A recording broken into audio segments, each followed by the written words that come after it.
I am just going to give it another minute or so while everyone is able to get into the room, and then we'll get started.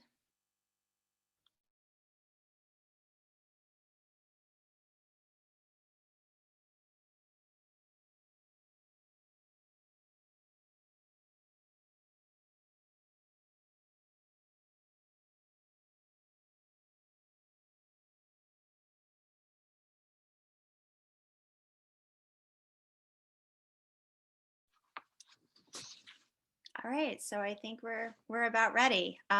Good evening, everyone. I'd like to begin by acknowledging the traditional custodians of the land I am tuning in from here today, the Monacan Nation, and pay our respect to their elders, past, present, and emerging. So my name is Kristen Chiacha. I'm the Executive Director and Chief Curator at Second Street Gallery. We're a 501c3 nonprofit art space located in Charlottesville, Virginia. Just a quick bit of housekeeping about tonight's event. This is a Zoom webinar, so you can see and hear us, but we can't see or hear you. So you can kick back and relax and take it easy and enjoy the talk. We'll have an open question and answer session at the end of tonight's talk, and you can enter your questions down in the Q&A box at the bottom of your Zoom screen. If there's something that makes sense to answer immediately, I'll ask the artist to do that. But in general, we usually hold our questions until the end, but feel free to enter them throughout the talk in the Q&A. For tonight's Artists in Conversation, we're joined by artists and friends, Sri Kodakalla and Brielle DuFlon, for discussion on Sri's solo exhibition at Second Street Gallery, If We Allow Ourselves to Wander. This exhibition opened in Second Street Gallery's Dove Gallery space on March 5th, and it will remain on view until March 26th. So you have a little over a week to come in and see it in person. And so now a bit about Sri and Brielle before I turn things over to them. Sri Kodakalla is a mixed media artist and writer based in Charlottesville, Virginia, currently exploring fiber art and printmaking. Kodakalla works and volunteers in several local arts organizations focused on serving the creative growth of BIPOC artists and youth. She is the co-director of the Feminist Union of Charlottesville Creatives and is a renting member of the McGuffey Art Center. Her work has been shown in numerous exhibitions in the greater Charlottesville area. Brielle DuFlon spent the first 18 years of her life in Guatemala and identifies as a third culture kid, a person caught between between cultures who carries both cultures inside of them. After attending UVA and graduating in 2010, Brielle eventually settled in Charlottesville, and we're very glad she did. She has a studio at McGuffey Art Center, where she currently serves as president and is co-chair of the Racial Equity and Inclusion Committee. Thank you to both of you, Bri and Sri and Brielle. Don't mind me, I'm just a little tongue-tied, for joining us tonight. And now I'll be quiet and hand things over to you. Thank you both. Thank you, Kristen. We fondly refer to each other as Sri and Bri, so it's all good. Yeah, definitely all good.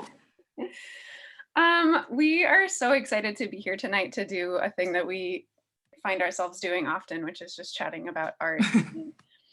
We will do a different thing tonight, which is we won't let it go for like 4 hours. So, because we always could just talk forever. So we have talked a bit about what we want to talk about today, and we're super excited to just go deep into Sri's work for this show.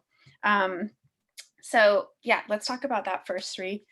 I am just super curious about, well, obviously we have here slides of the show as it is right now, right? Yeah. And it's pretty amazing to me, like seeing the works up, because I was so nervous because I had so many pieces that I've made in like the past, I would say like 5 to 6 months, and seeing them mounted and then like physically having them up in the space, I had no idea how many things I'd made. I remember the day that you put together your inventory list and you were like, oh no. I know. And I had a brief moment of like, how many things should I take off this inventory list? Because I was like, okay, is 72 pieces too many? And I was like, especially like 72 pieces is way too many when you're also like naming every single piece with like a phrase. Yes. And those who have not read, so if you haven't been to the show, you need to go to the show and see it in person, because each of these is a little window into, like, I've said this to Sri a million times, but sort of like a parallel universe, maybe an internal universe, maybe a universe that takes you out of yourself, but they're all like little windows, and they really require you to look at them closely because there are textural elements involved. It's just like amazing.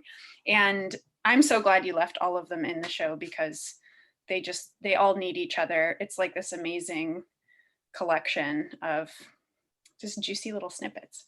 Will you tell us kind of what got you started on this journey of the collaging?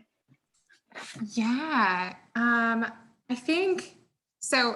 Initially, I started making these collages. They definitely looked very different.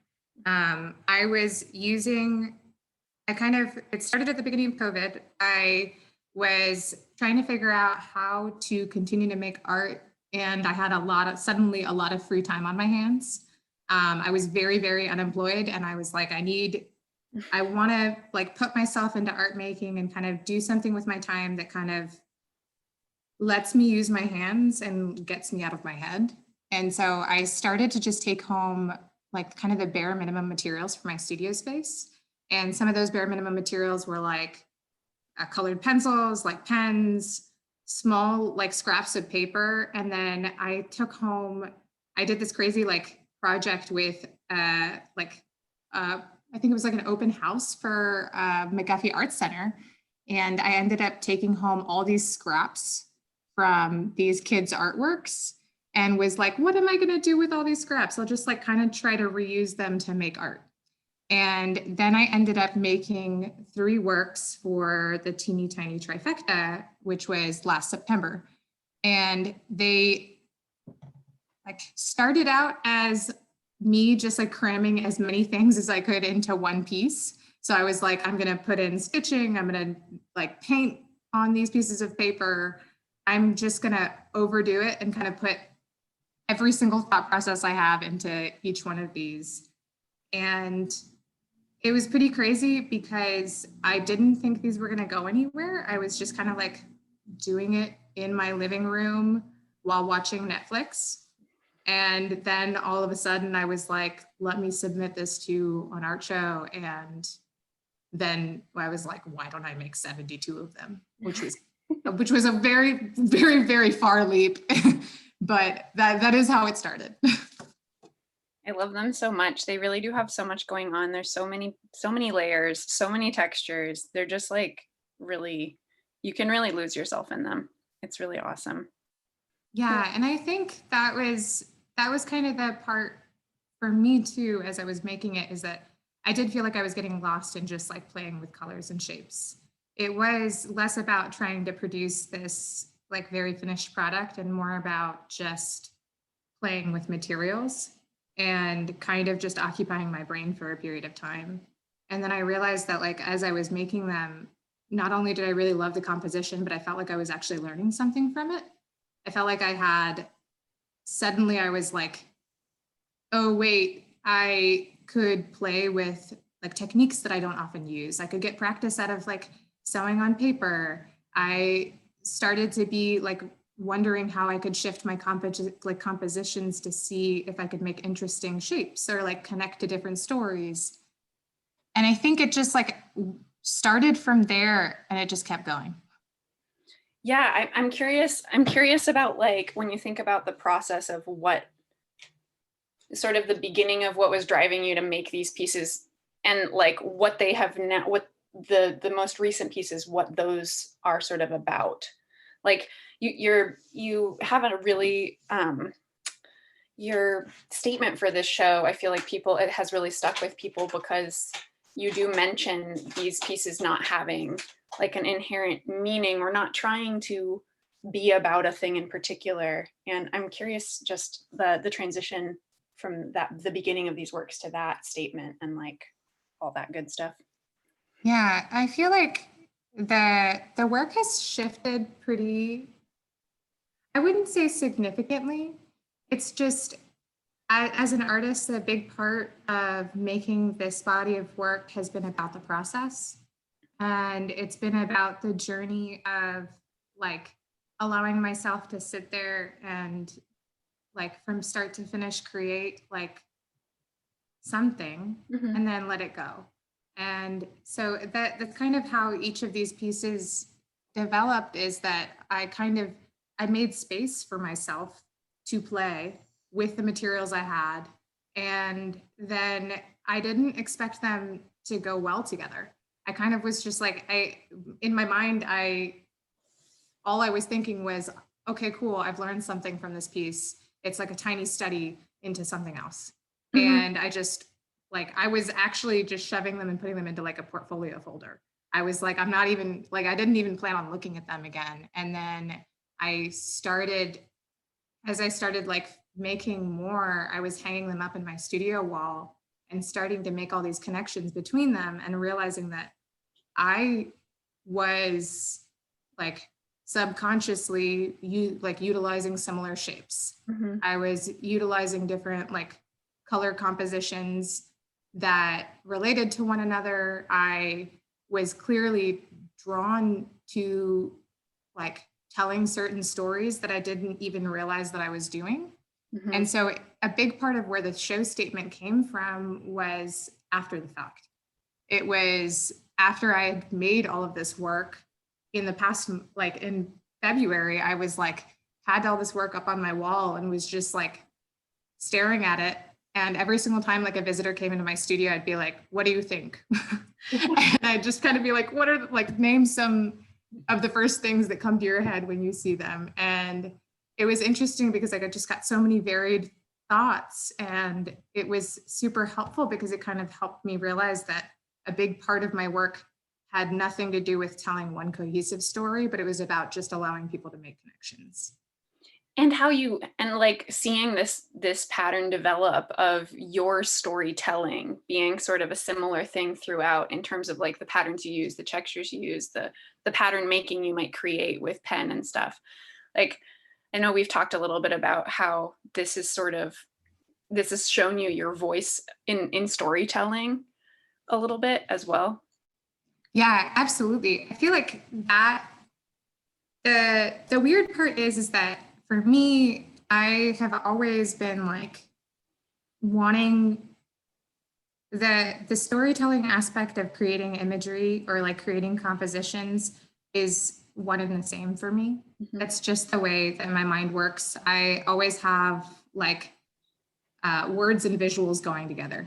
And whenever I like create a piece, the like I always have like phrases or sentences or poetry or just like prose that I feel like I have to write immediately after I write, like make something. Or sometimes it'll be like I can't even finish a visual piece without like jotting down a bunch of ideas.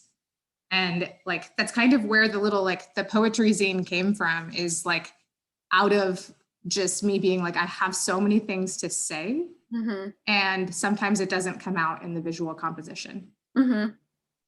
And I think that's what the crazy part is that I just like feel like as I allowed myself to play with materials, I kind of tapped this part of my creativity that allowed me to kind of also blossom as a writer, or blossom as like a someone who felt like I could combine both my writing and visual work into some sort of cohesive body. Yeah. No, we've talked a bit about how you often like, yeah, that sometimes you write, the words will come first sometimes, and then the image kind of ends up being paired with the words. Like, yeah, I want to get more into your poetry in a sec, but first, while we have these like juicy images in front of us, I do want you to just talk a little bit about the material choices you make and like what, yeah, what draws you to to the elements that you decide to include in your collages, um, and how sort of building works for you. Like, Yeah. I think so.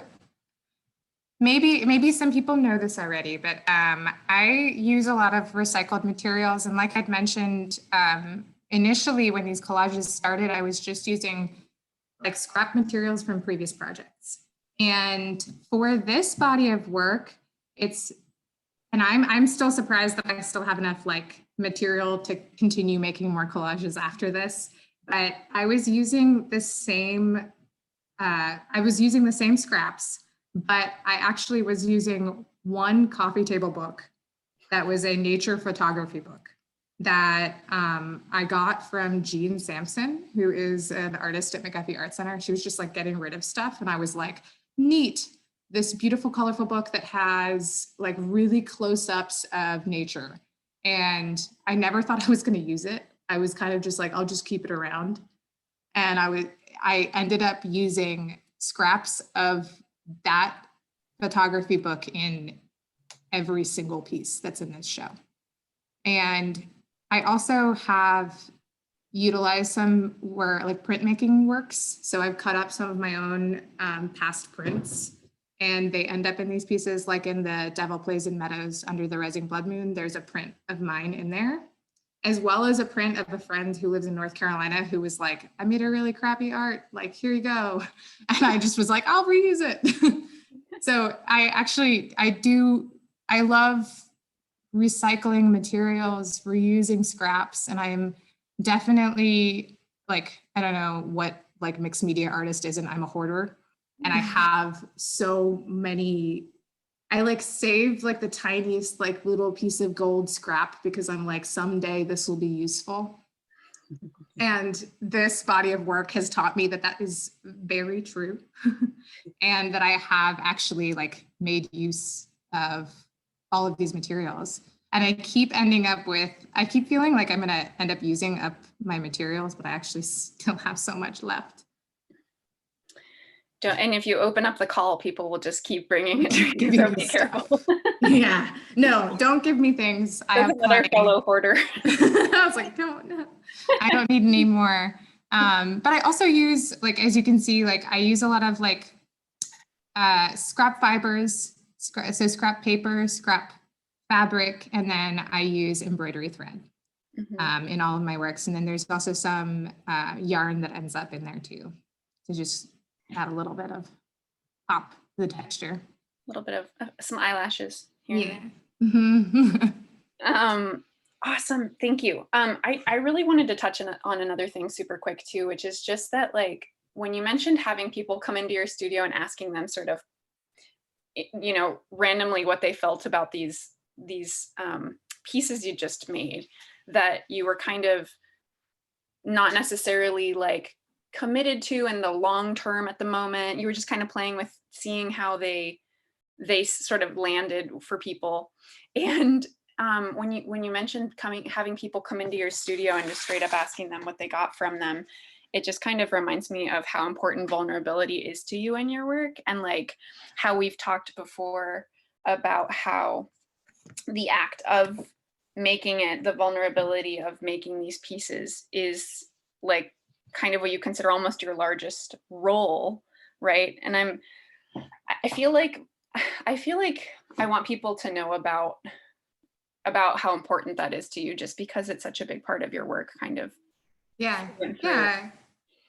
I feel like, I think this is something that like Brielle and I have talked about before, and it's about the fact that like, while I've created this like very vibrant and playful body of work, a lot of the undertones of, and if you've read the poetry zine, a lot of the undertones of what I write and what sometimes the titles are too, are a little bit cynical. They're dark, and it definitely is an interesting juxtaposition with some of the, like, I guess, happier or more positive visual pieces.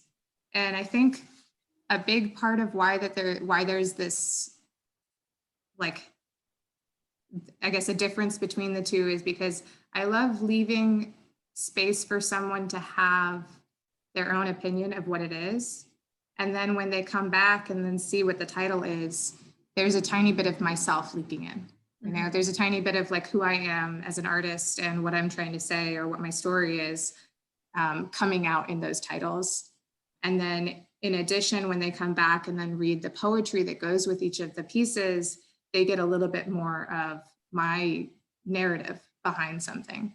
And I think I like leaving it open for, especially in these like abstract works, leaving it open for wherever the viewer wants to make a connection.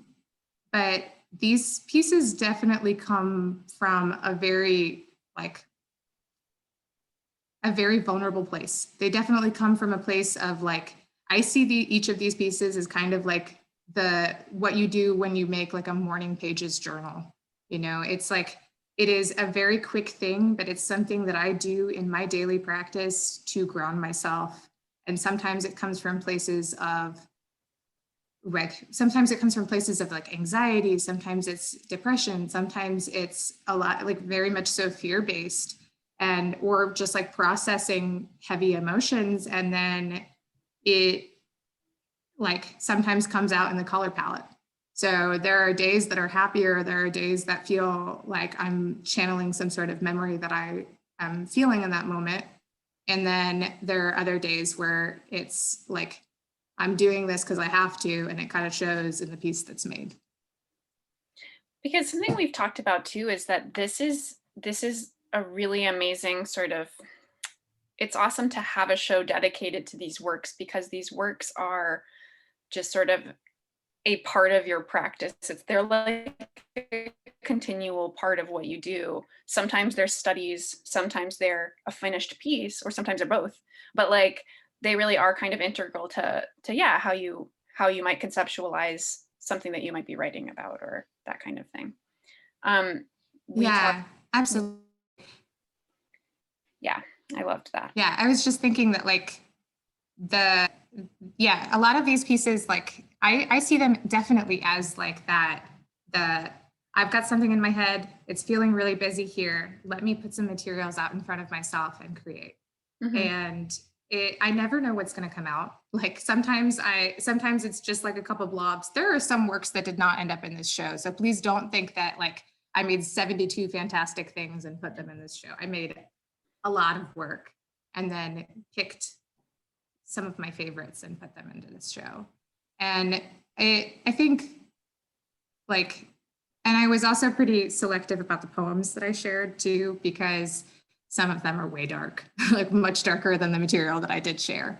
And I feel like that's kind of what I love about these little guys, is that I am going to continue making them well beyond this body of work, because they have taught me a lot about my own personal practice, which is getting myself to do something like regardless of whether it's every day, even if it's just like once a week, to just play with my materials, to like give myself permission to explore, to like kind of, it doesn't have to go anywhere. It could just be like as kind of what I wrote in my show statement, it could just be the fleeting emotion or like a fleeting mood.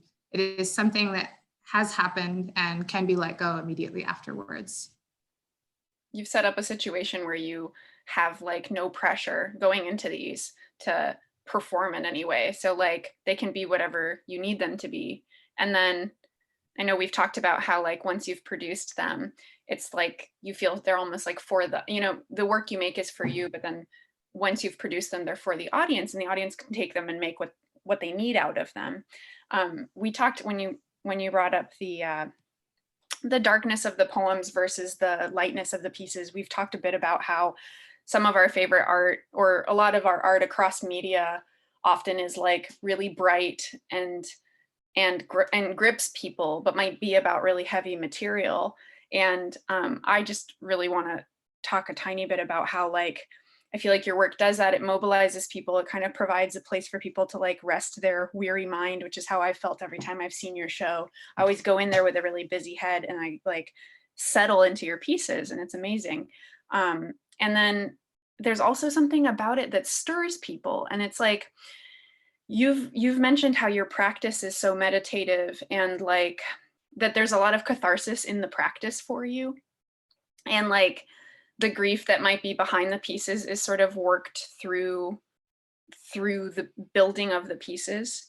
And it's really interesting to me just how in this sort of patient work, you're creating something that stirs people. So there's this like juxtaposition between the catharsis of you sitting quietly working on these things and then what it might do for the viewer. And that is kind of the tradition of art that kind of creates change or creates activism. And that's something that like I wanted to say here, just because it's such a big part of who you are. You're you're like a motivator, a catalyst, you're an organizer. So there's a lot about you that I think is just like in your work subliminally. And I love that. So I just wanted to say that. But I appreciate that so much. yeah. But yeah, let's talk more about the writing, because I feel like we've talked a lot about sort of the accompaniment of the images and the words, and how when people are approaching the images, it's almost like that's the first impression they have with a piece or like a being. And then it's like if they were to approach you and this is what they saw, they would take what they wanted from that and they would make what they needed from it. If they were then to like read the poem, it would give them more of you, right? It's like a deeper level. It's like another additional layer, or maybe even the background of this image that people can't necessarily see here. So yeah, talk a little bit more about like that relationship. Yeah, I think like a lot of people might have heard me talk about this before, but writing is very, very integral to my daily practice. I journal very, very regularly. And a lot of the times when I journal, it isn't like, it is very much so like bullet points. Like I am writing like poems in just like waking up.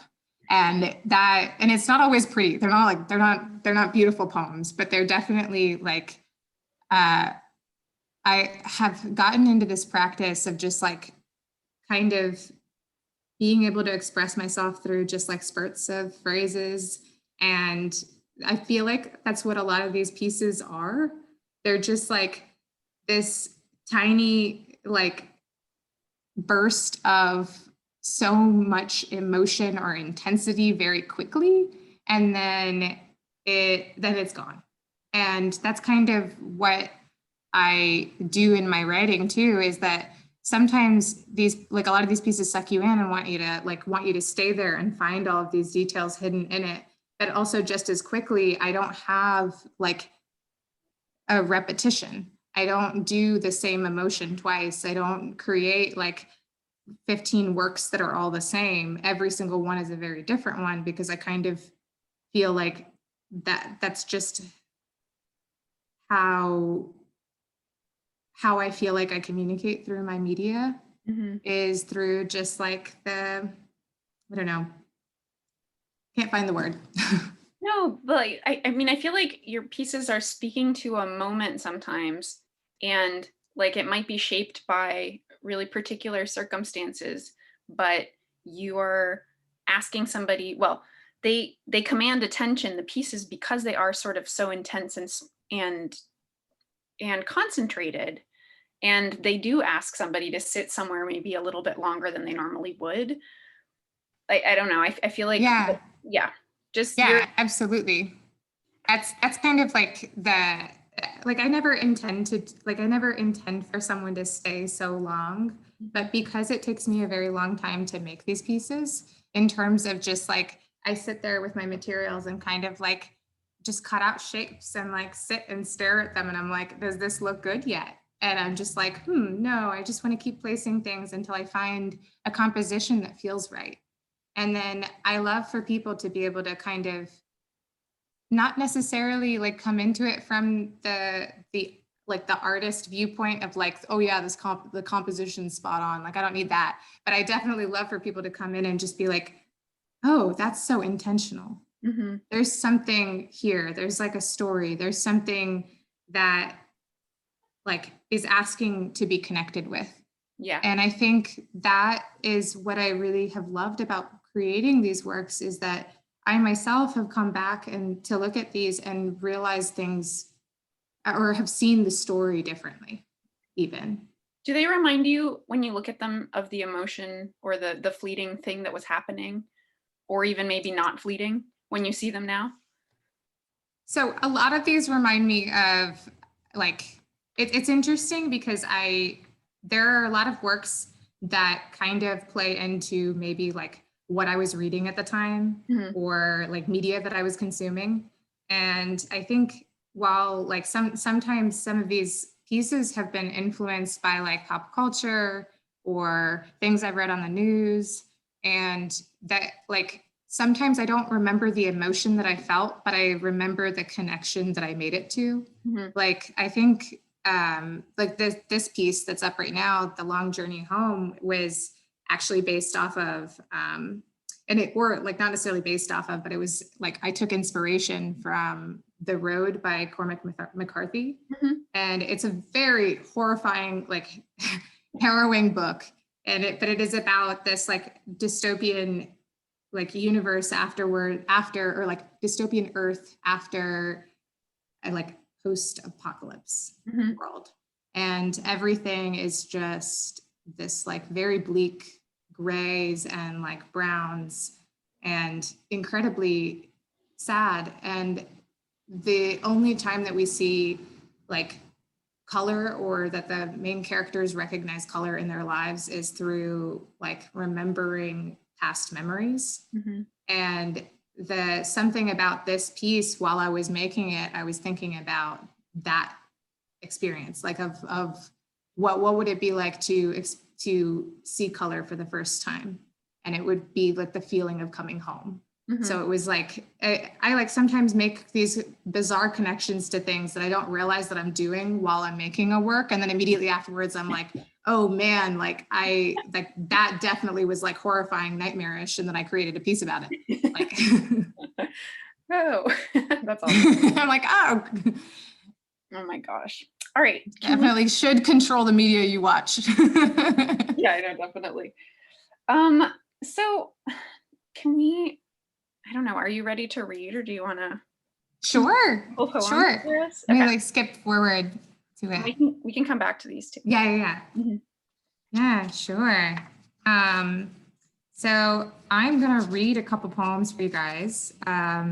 If you got a chance to, I don't know if all of you have gotten a chance to see the show yet, but special thing, there's a little poetry zine that goes along with it. There's a couple of, there's about 9 collages that have poems that go with them. And I purposefully have kind of just like not required that people read the poems to go along with the work. So it exists just as an optional aid, something that kind of gives you a little bit more insight into maybe what I was thinking about when I was creating the piece or when I came out of making the piece. So this one is called Through New Eyes, Recently Awakened. I set foot on paths untouched, awakened and anew, with questions and a longing for answers of who and what and why we're here. What measure of faith in the unknown created me, abundant in curiosity, bright-eyed and steadfast, welcoming in with open arms, a youth with a longing for a transfusion of new blood, charting me off into uncanny worlds of my making. Or perhaps it was in my stars, written and transcribed in the divine, an omen of the tender nature of my soul, steeping for years in patience and grief, saturated by the suffering of past lives, who lie long awaiting the moment to secede from the confines of their ancestral aches, ready to embark with unwavering strength to carry my body to the finish line. I was like, I see the claps. I was like, because it's just the two of us, I'm gonna clap. You gotta clap. I love that piece, Sri.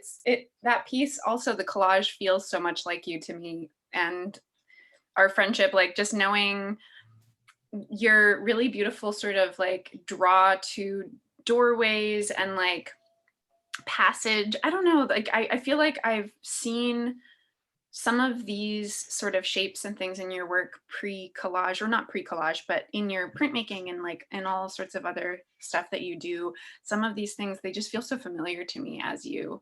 And that's such Yeah, I definitely, it's really funny because, so this is my favorite piece in the whole show. I made this, I actually made the collage before I embroidered on it, like a couple months ago. And in January, went back to it, and I did not like it when I was coming back to it. And when I finished adding these touches, a poem like immediately came to me, and I was like, I have to write it down.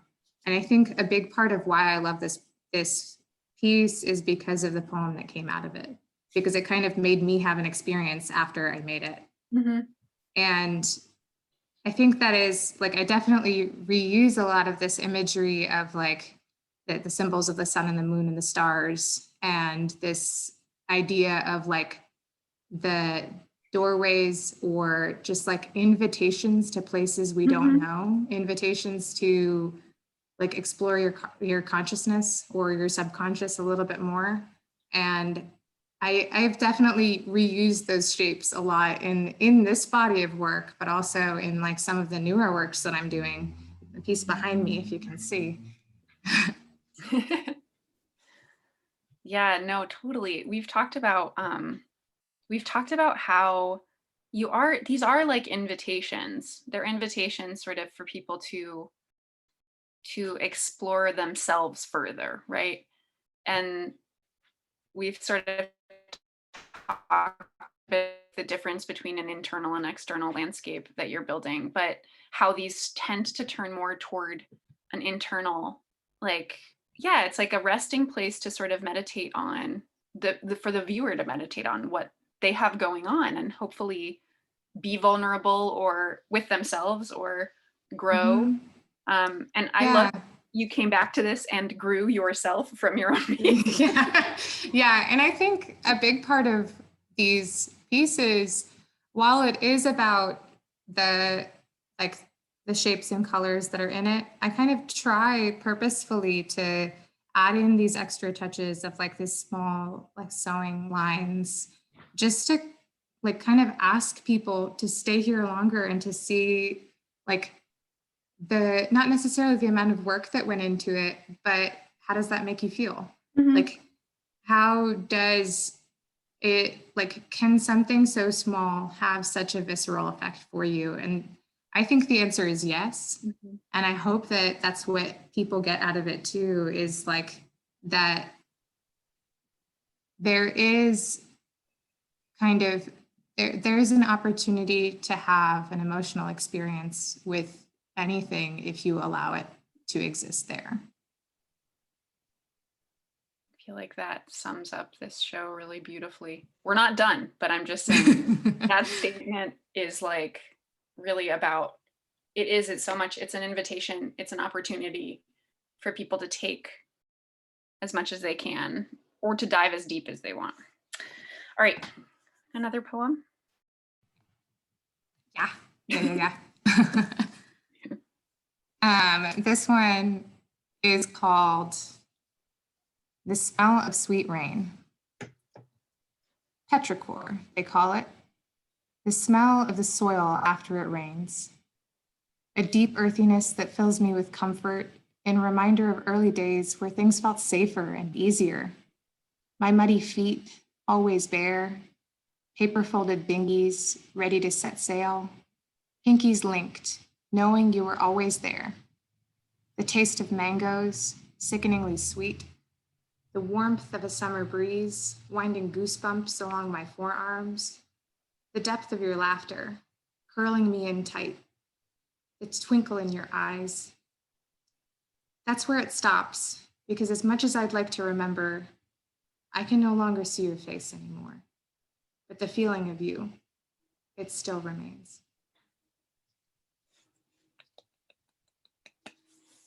There's like so much water in this piece. It's so beautiful. I feel like even in your description or even in your poem, all of your imagery is so beautifully like I don't know, of like rivulets, like the goosebumps winding themselves on your forearms just reminds me of like rivulets of water and coming from the rain. Like I just feel like you could sit with this poem and reread it a million times and feel something different about it, or like have it kind of create a different feeling in you. I really love that. Yeah.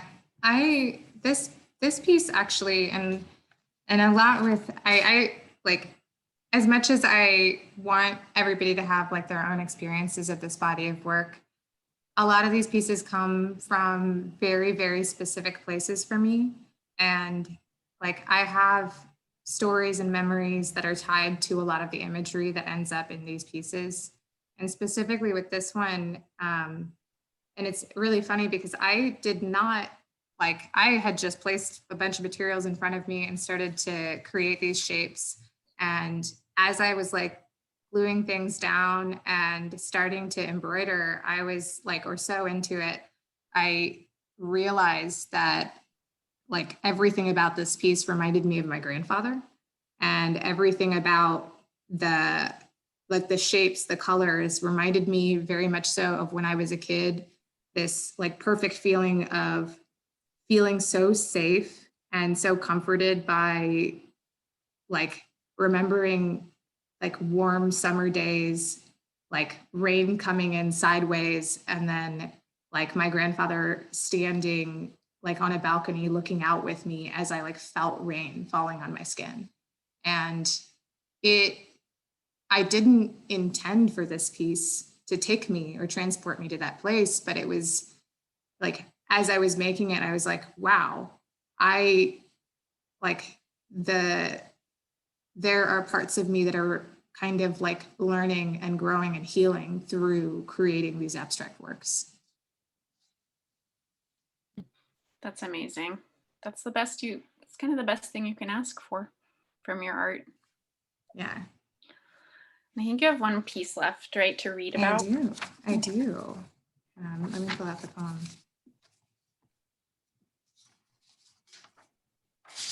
So this one's a short one. It's also a very tiny piece too. Just for context, I think the piece itself is 4 by 6. It's called "The Sky That Swallowed the Archangel Gabriel." Looming overhead, nebulous striations and gradients of murky pond waters, suffocating the world still. Stiff yet, for the single bee that buzzed past his ear, seeking refuge from the coming storm. This is the story of a young man, chosen by God himself, caught between his intention and misconception, pulled off of the very earth where his feet lay firmly planted. I really sat with this piece today and read this poem, and I was like, oh, it feels really good together. And it's funny, I'm gonna ruin this piece for everybody, but I'm like, it's really funny because I made this, and then afterwards I was like, I have no idea what to call it. And I was like, those little like circular shapes look like trumpets. And then immediately I was like thinking about the Archangel Gabriel, and like the storyline kind of developed out of just like kind of sitting there being like, what do I see? Like, what do I see immediately in front of me? What do I call this? And then all of a sudden a poem came out of it too. And I think that's the kind of the fun part of these pieces, and like kind of like coming up with the titles and then also the poetry that goes with it, is just like sitting there, allowing myself to make connections too, and then kind of like telling a little bit of like a tease of a story through the title. Mm-hmm. You get to play too, right? It's like, yeah. It's super exciting. It's like you're giving people this opportunity to play when they come look at your pieces, but then like also it's something that you get to enjoy. And I feel like all of us would want that, you know? I feel like I love your titles because they are sometimes funny, sometimes sad, sometimes they tell a mini story in and of themselves, but like they're always really interesting, and they always give me another angle on a piece that I love. When the first time I walked through the show, I just looked at all of the images, and I walked through and paired them with their titles and had like a whole bunch of spontaneous laughter like while I was experiencing a show. And then the third time I went through, I read the poems with them, the pieces that had the poems with them. And it was just like such a great triple experience of the pieces, because every layer is a deeper layer.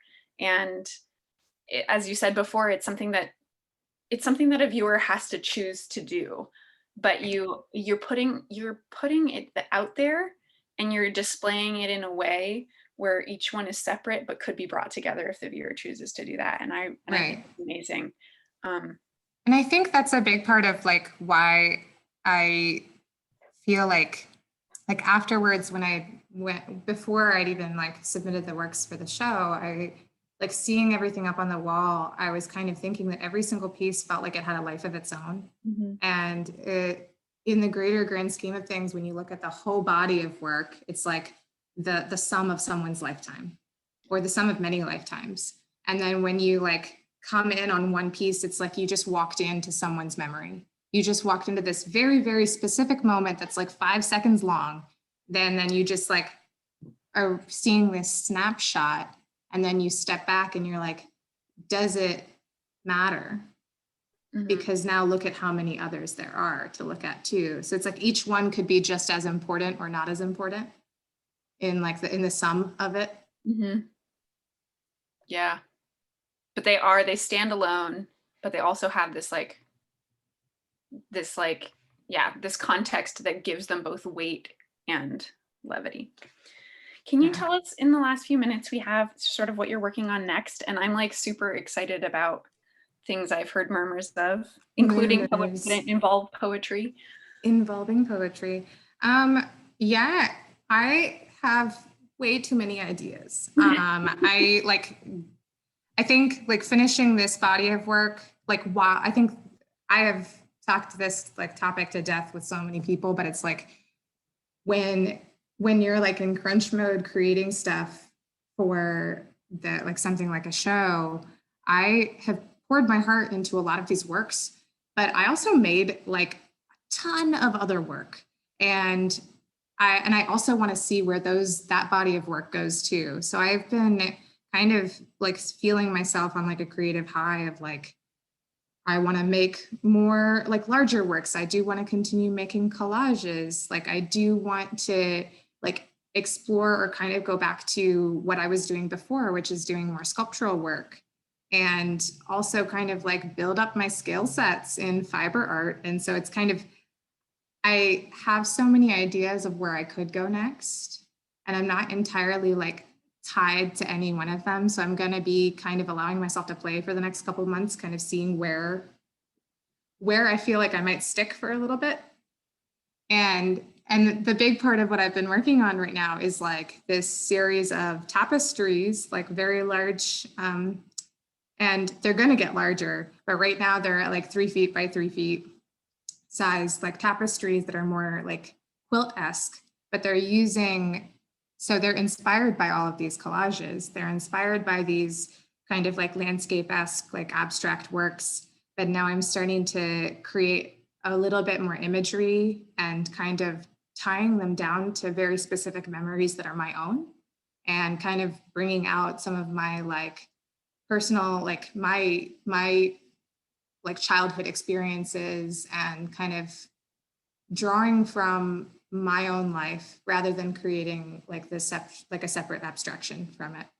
And that is a body of work that I'm really excited about doing, but it's also something that's like a very tedious like aspect of my work. And so in the meantime, I have also been collecting all of my poems, and I'm hoping to, I'm gonna be self-publishing a book of poetry sometime in the next like year. So like, don't hold me to that, but like sometime in the next year. And a lot of the poems are going to be some of the poems are actually inspired by a lot of the works that are in this show, or kind of the places that this show brought out in me. And the works are a mix between kind of exploring grief and like kind of exploring what the immigrant experience is like, and how how I have grown as a person in just the past couple of years, kind of approaching my emotional growth through like using these poems as like a healing process, I guess. In the book, do you envision, this is how I'm imagining it, but pairing poems with collages, so having collages as almost illustrations in the book? I might. You might. We will see. We don't want We'll to give see. away too much. No, I might. Yeah, I'm not going to give that away. But anything that you've seen in the show so far will not be included. That's all I can say. I was like, there's new stuff, and that new stuff will be included, and they are visual, and they do go with words. Awesome. I can say that. Perfect. I really quickly wanted to say that if people have a chance to visit you in your studio, you're at McGuffey, and they can see these fiber works up close-ish, 6 feet. And yeah, 6 feet, please. and just see how many elements go into them, because there are multiple kinds of sewing. There's paper, there's fabric, there's felt. You do some felting in them. There's beading. So like, it's just such a cool collection of your skills, and like, I don't know, just your way of seamlessly kind of weaving them together, and your storytelling, and then also your personal experience. It's such a beautiful culmination. Yeah. And I have actually been trying to like kind of figure out, and this is something that I feel like is always going to be a process, is figuring out like how to tie my written work with the visual work, especially when it comes to creating larger pieces that are so detailed and intricate. It kind of feels like I want sometimes the viewer to have a little bit of context when they come to it. And so I'm still like, we'll see what route that takes. But I'm still kind of like processing how integral my writing might be to my visual work. Yeah.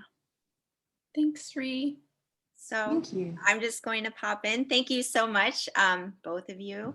I wanted to pop in so we can maybe answer some of the questions that because we have been getting a few questions from the audience, but you two are so great. You've already answered some of them. Oh, good.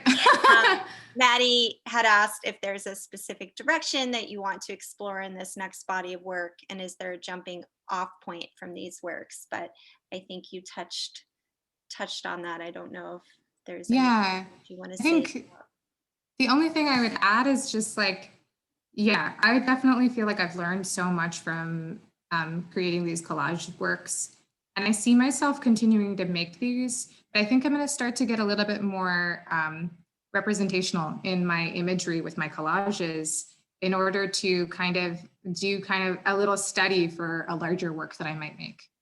And I feel like I've learned a lot about color composition and like what the way I see imagery connecting through a lot of these like collage works. And I might like kind of pick and choose between some of the things that I've made to create larger pieces. Great. I can't wait to see what is coming next. We see a little peek of it, some of it behind you, but you also touched on another question that was asked from Corey Price in our audience. Each of the titles of your pieces are like little poems. What elements of these pieces helped inspire the titles? And I'm curious of this part of the question, how did you decide which pieces to write poems for? I don't think you touched on that part of the. I did not. Yeah, so one like quick thing about the titles, some of the titles felt integral to the piece. So sometimes the title comes out of like a phrase or something that I'm jotting down while I'm making it. And then other times, so I will say anything that I've made in like the past, like since in February, prior to like when this show went up, I was like, gut instinct, 5 seconds, go. And was like, what is the first like phrase or sentence that comes to mind?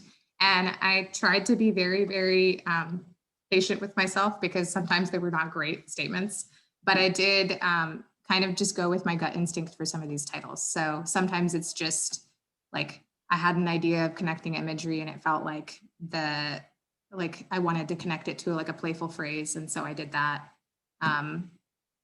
But sometimes the curator comes into your studio and says, hey, this one reminds me of this. And then, yeah, and then I name a whole piece on title it. of the piece.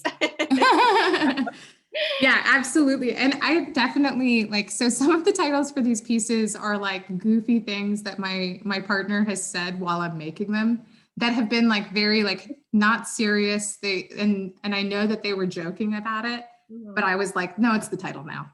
I love And it. just to kind of like pick at them a little bit.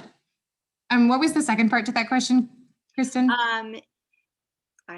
Let's see. What elements of the pieces helped inspire the titles? That was. Oh, I don't know. It's kind of funny. It's like a word association game for me. It's less about finding something that fits really well with the piece and more about just like creating fun associations and allowing those associations to be whatever they are. Like if it's the first thing that comes to my head is about something that doesn't feel related to it at all, I still go with it because it's a part of like my subconscious, I guess, wanting to come out. And I actually, for the part about which pieces have poems and why did I decide to have that, or like why did I decide the pieces that I did for the poems that are in the zine is, one, I really wanted the poems to be spaced out in the physical space in the Dove Gallery. So I did kind of pare down the number of poems that I had afterwards. So I have a lot more poems. I have maybe like 20 or 30 poems that are based off of a lot of the works in this show, but I kind of picked poems that played between some that were more playful and then some that were more serious. I kind of wanted to offset the balance between the two and not weight it too much. So that is a big part of why certain poems ended up in here. But I have to say that the pieces that have poems in this show are also some of my favorites. No, that's great. So we have a couple of other questions more about the materials that you're using. Someone asks, how do you organize and keep track of all the scraps and materials you collect for your collages? Do you have any recommendations for younger artists with limited studio space? Oh, yeah. If I told you I organized them, I would be lying. I do not organize my materials. I wish I did. I will afterwards, but somehow it always gets chaotic once you start working on pieces. Like I have many a time been like, I have like a go bag basically full of all of the scrap materials that I might use for these collages that was kind of shuttling between my studio and home. And this go bag contained things like a bunch of like clipping, like the nature photography book, the glue sticks, already cut sizes, like sizes of paper. So these pieces are all like 5x7. So I already had 5x7 pieces of paper cut out.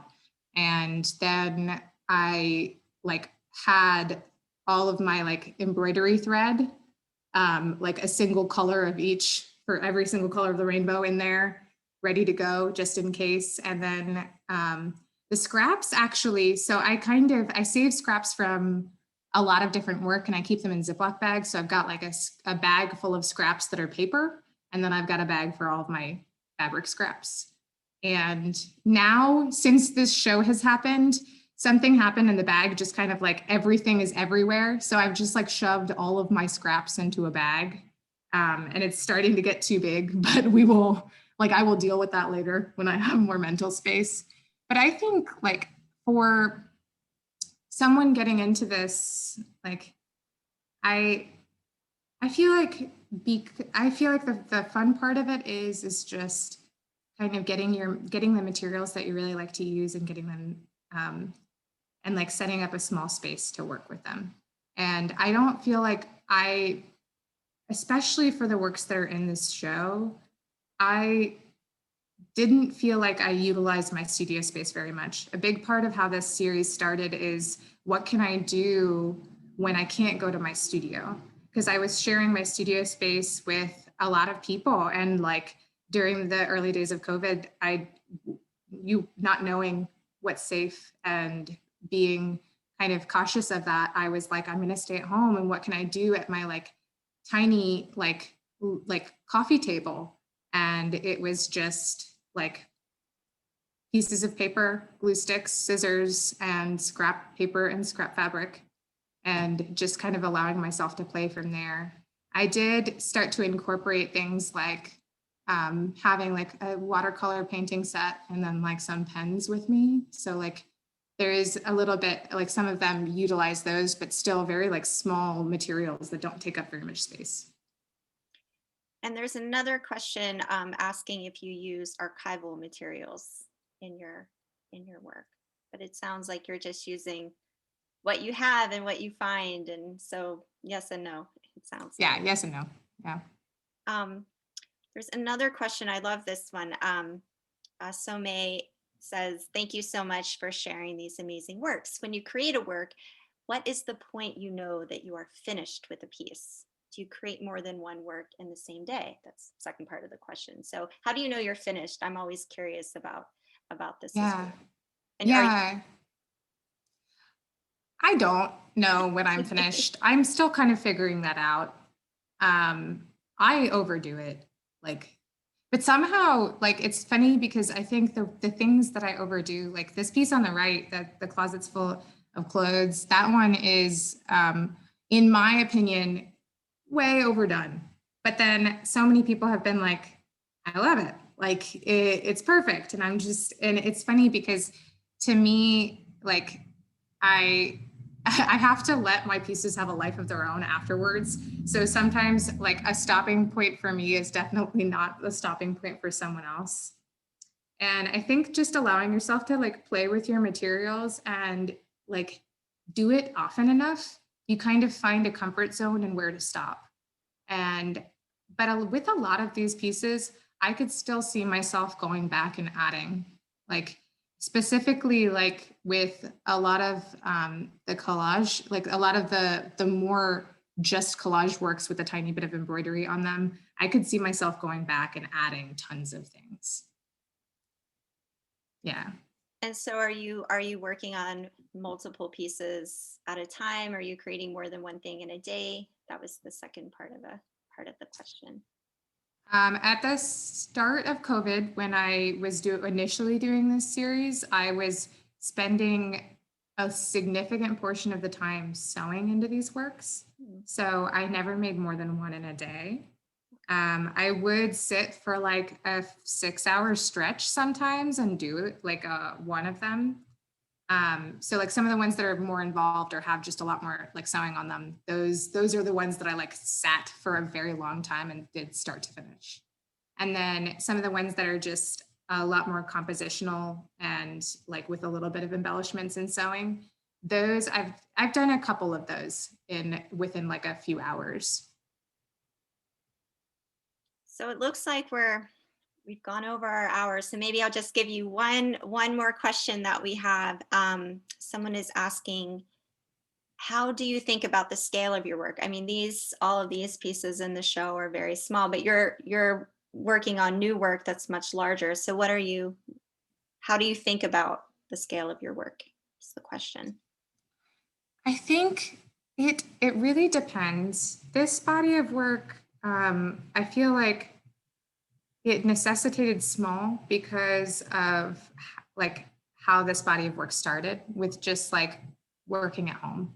And that like, it started off small, but if I had been in my studio, I swear these guys would be like massive. I think that I would have gone way bigger had I like had the space to, but I also I think the reason that I did a lot of these works small and then continued with it is because I really wanted to see how much of a story I could, or like how much of like, I guess it is just like how much of a narrative could I pack into the tiniest space.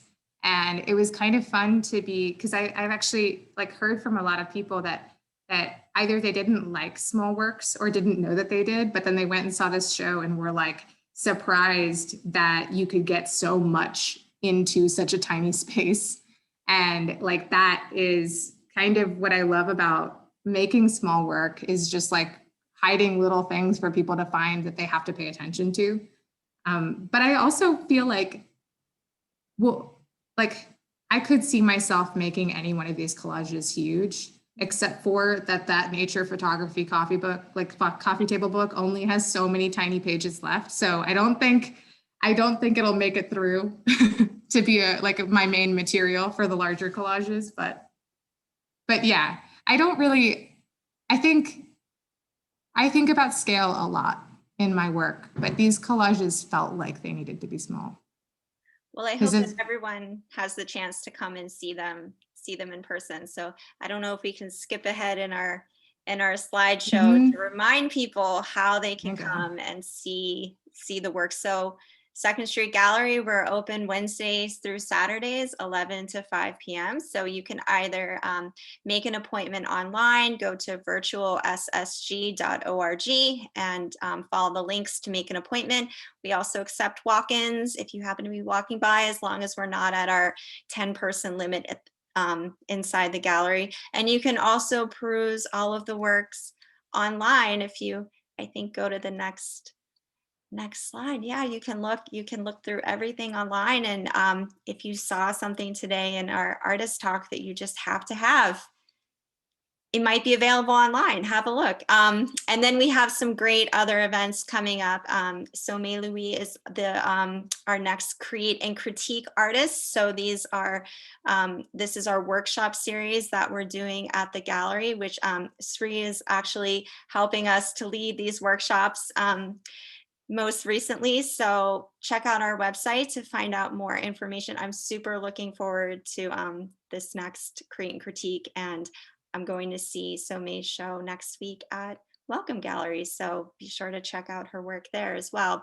And we have some open calls for artists. So if you're interested in showing your work at Second Street Gallery, we have 2 calls for artists going on right now. And if you want to learn more about those, there's a free info session on Zoom. So you can sign up for that and find out about, Megan just shared in the chat down there, the link to sign up for the Zoom to learn more about our Third Mind and Teeny Tiny Trifecta exhibitions. So thank you, Brielle and Sri, for sharing all this. I could have listened to you for, another hour, but we got to go.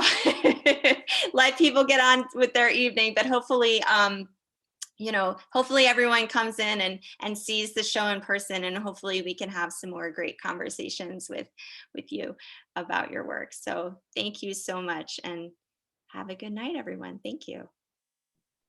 Bye, everyone. Thanks, Kristen. Thanks, everyone.